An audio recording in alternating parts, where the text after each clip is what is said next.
Hello students, कैसे हैं आप सब लोग। आई होप आप लोग अच्छे होंगे, अच्छे से पढ़ाई कर रहे होंगे। और एक डाउट है कि सर अगर मैं एनसीईआरटी से पढ़ाई करता हूँ तो कितना स्कोर कर सकता हूँ। तो सैम्पल पेपर जो सीबीएसई ने रिलीज किया है तो मैं उसमें डिस्कस करने वाला हूँ कि एनसीईआरटी से एज इट इज कौन से क्वेश्चंस हैं जिनमें थोड़ा घुमा के वो कितने हैं, एक काउंटिंग करते हैं और आपको पता लग जाएगा आपका स्कोर कितना हो सकता है और आपको एक आइडिया बहुत अच्छे से पता लग जाएगा। मैं सारी चीज खुल के डिस्कस करता हूँ, ठीक है। तो लेकिन एक चीज और है कि ऐसा नहीं है कि आप सिर्फ एनसीईआरटी पढ़ लो, आप सोचो मेरे इतने नंबर आएंगे, नहीं। एनसीईआरटी का जो कॉन्सेप्ट है, उनको ऑब्जेक्टिव फॉर्म में क्वेश्चन कैसे बनते हैं उनकी प्रैक्टिस आपको करनी पड़ेगी, ये टर्म्स एंड कंडीशन में, तब नहीं तो फिर वो भी नहीं आएंगे, ठीक है। चलिए स्टार्ट करते हैं इसको। पहला क्वेश्चन जो है टोटली बेस्ड है एनसीईआरटी, यानी आप यहां से एक नंबर स्कोर बड़े आराम से कर सकते हैं, 1 नंबर। ये जो क्वेश्चन है ये भी आपका एनसीईआरटी बेस्ड है, तो ये आप यहाँ पे 1 मार्क स्कोर कर ले जाएंगे अगर एनसीईआरटी करते हैं। यहाँ पे थोड़ा फंसाने की जरूर कोशिश है, कुछ बच्चे कंफ्यूज भी हो सकते हैं। तो यहाँ पे मैं ये नहीं कहूँगा बहुत सिंपल है, बहुत टफ है, मतलब इजी क्वेश्चन बोलूंगा, ठीक है। लेकिन कुछ बच्चों को परेशान कर सकता है, लेकिन यहाँ पे भी एक स्कोर किया जा सकता है। सिंगुलर मैट्रिक्स का क्वेश्चन डायरेक्ट एनसीईआरटी में नहीं दे रहे, मतलब एग्जाम्पल में है और एक्सरसाइज में कहीं दे नहीं रखा है, तो बच्चे यहाँ पे फंस सकते हैं। तो यहाँ पे मैं कंसिडर कर रहा हूँ कि यहाँ पे आपने स्कोर नहीं किया, ठीक है। हालांकि बहुत सिंपल है, सिंगुलर मैट्रिक्स वो होती है जिसका डिटरमिनेंट जो होता है 0 होता है, लेकिन वही बात है अगर नहीं स्ट्राइक किया तो नहीं करेगा, तो मैं फिलहाल 0 लेता हूँ, ठीक है।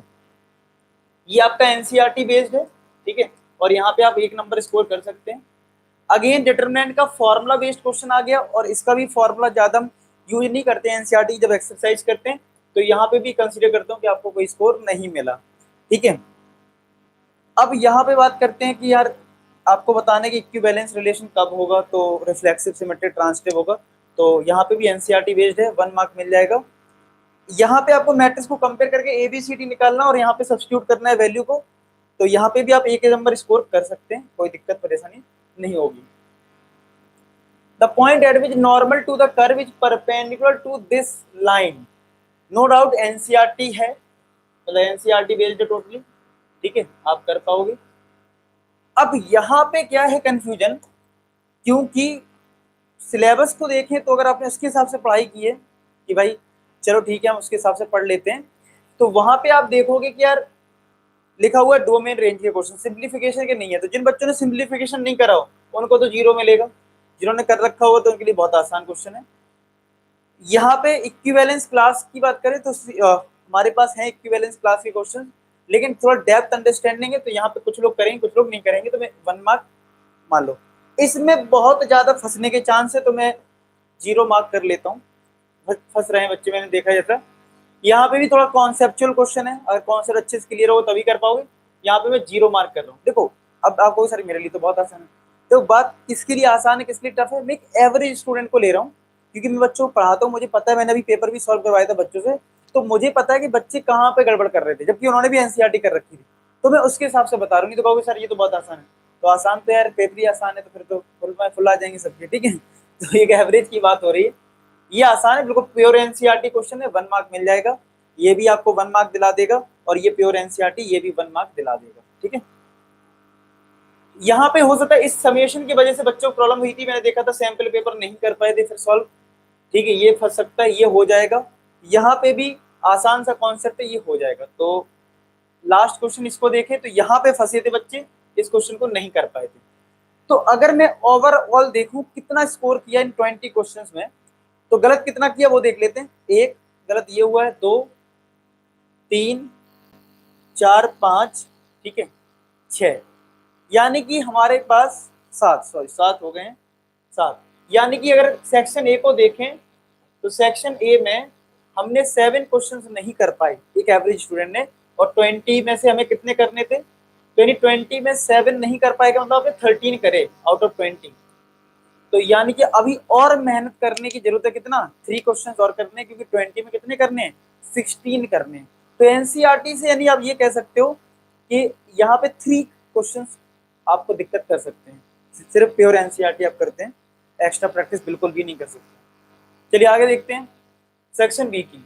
ये फंक्शन बताना है 1/(2) प्योर एनसीईआरटी 1 मार्क। ये क्वेश्चन भी प्योर एनसीईआरटी, लेकिन थीटा ईटा पुट करना पड़ेगा, लेकिन हो जाएगा।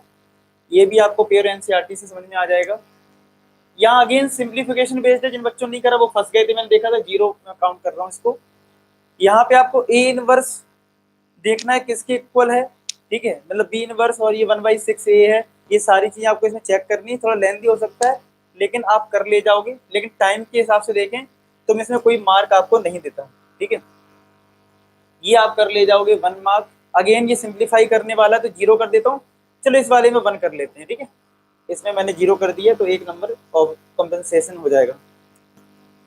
ए स्क्वायर इक्वल टू 2a है। अगेन डिटरमिनेंट की प्रॉपर्टी है, जिन बच्चों ने डिटरमिनेंट की प्रॉपर्टीज नहीं सीखी वो नहीं कर पा रहे थे इस क्वेश्चन को, मैं देख रहा था जीरो मिलेगा। इसमें भी बच्चे फंसे थे, जीरो नंबर, ठीक है, ये कर ले रहे थे, ठीक है, 1 मार्क। यहाँ पे मॉड जैसे ही आता कुछ बच्चे वैसे ही परेशान हो जाते हैं, फिर भी कर पा रहे थे क्वेश्चन। और यहाँ पे ए और के दे रखा था और यहाँ पे लिखा देन द वैल्यू ऑफ के ए बी रिस्पेक्टिवली आर। तो क्या हो सकता है, यहाँ पे कुछ बच्चों को कंफ्यूजन होगी करना क्या आखिरकार, ठीक है, सिंपल के को मतलब ए को यहाँ पुट करना था, तो कुछ ने तो कर लिया, तो मैं मान लेता हूँ ज्यादा लोग कर लेंगे। यहाँ पे सॉल्व करने में थोड़ी सी दिक्कत किसी किसी को आई तो मैं यहाँ पे काउंट नहीं कर रहा हूँ।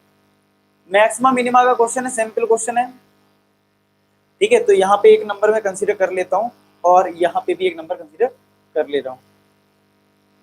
यहाँ पे जो प्रिंसिपल वैल्यू ब्रांच है उसका क्वेश्चन था, तो जिन्होंने डेप्थ में पढ़ा है उन्होंने कर लिया था।